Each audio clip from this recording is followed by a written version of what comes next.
आपल्याला सर्वांना शुभेच्छा। आणि मला खात्री आहे की आपल्याला सर्वांना चांगले गुरु लाभले असावेत। याचं कारण मी आता कोणाचं नाव घेत नाही, पण गुरु लाभले नाहीत ते काय करतायत आपल्याला माहिती आहे। म्हणजे चांगले गुरु लाभणं हे फार महत्त्वाचं असतं आयुष्यामध्ये। मी मुळे साहेब आपल्याला खास धन्यवाद देतो, कारण तुम्ही हे एक धाडस दाखवलं या आत्ताच्या काळामध्ये।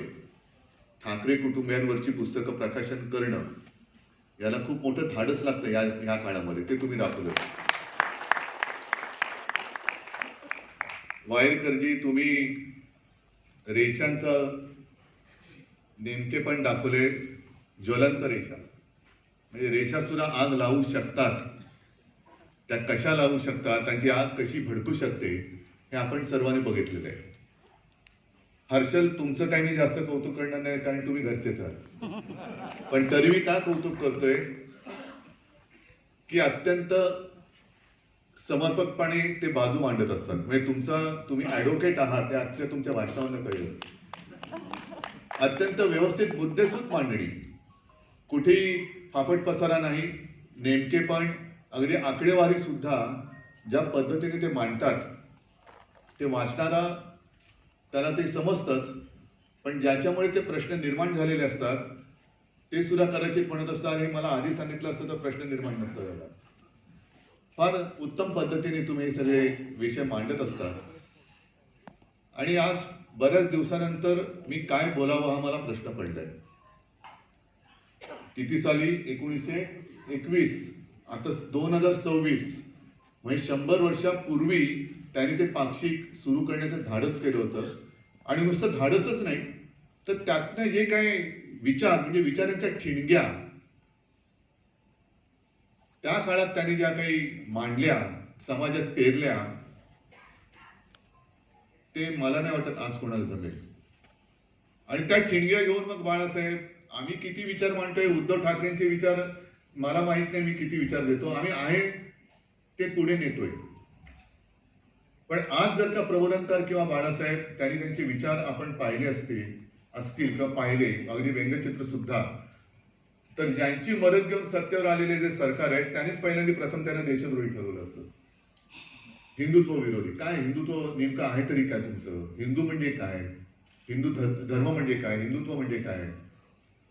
अनेकांना असं वाटतं की उद्धव ठाकरे प्रबोधनकारांचे विचार मांडतायत, असं नाहीये। शेवटी विचारधारा एकच आहे। प्रबोधनकारांचे विचार, बाळासाहेबांचे विचार, माझे विचार, आदित्यचे विचार, याच्यात बदल होऊ शकत नाही।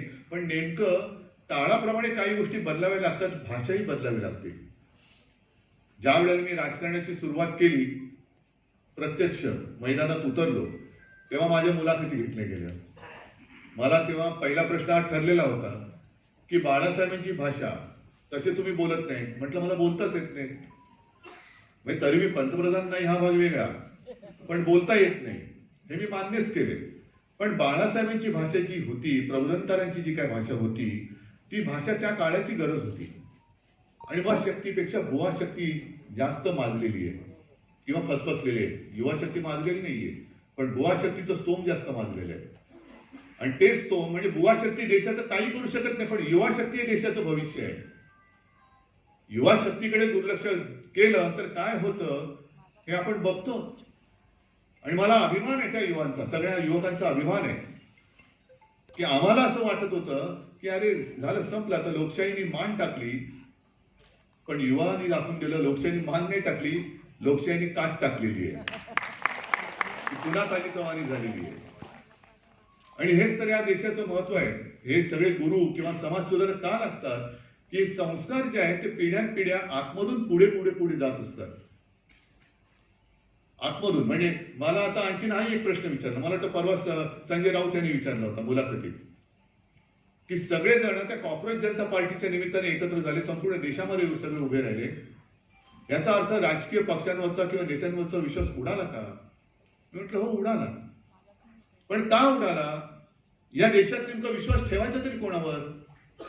कारण मध्ये मी तो जोक ऐकला होता की आम्हाला भेटेल, आणि भाजपवाले म्हणतात बटन कोणाचे दाबा मत आम्हालाच म्हणतो. अशा परिस्थितीत विश्वास ठेवायचा कोणावर आणि न्याय मागणार कोणाकडे? कारण ज्यांच्याकडे न्याय मागायला जावं ते 4-4 वर्ष आम्ही लटकतोय. आता उद्या परत तारीख आहे. आता उद्या 30, आज काय किती 29, उद्या 30. मी देवाकडे प्रार्थना करतो की 29 जुलै तारीख न मिळू, म्हणजे पुन्हा 1 वर्ष पुढे गेलं. म्हणजे इकडे लोकशाहीचा मुडदा पाडला जातोय.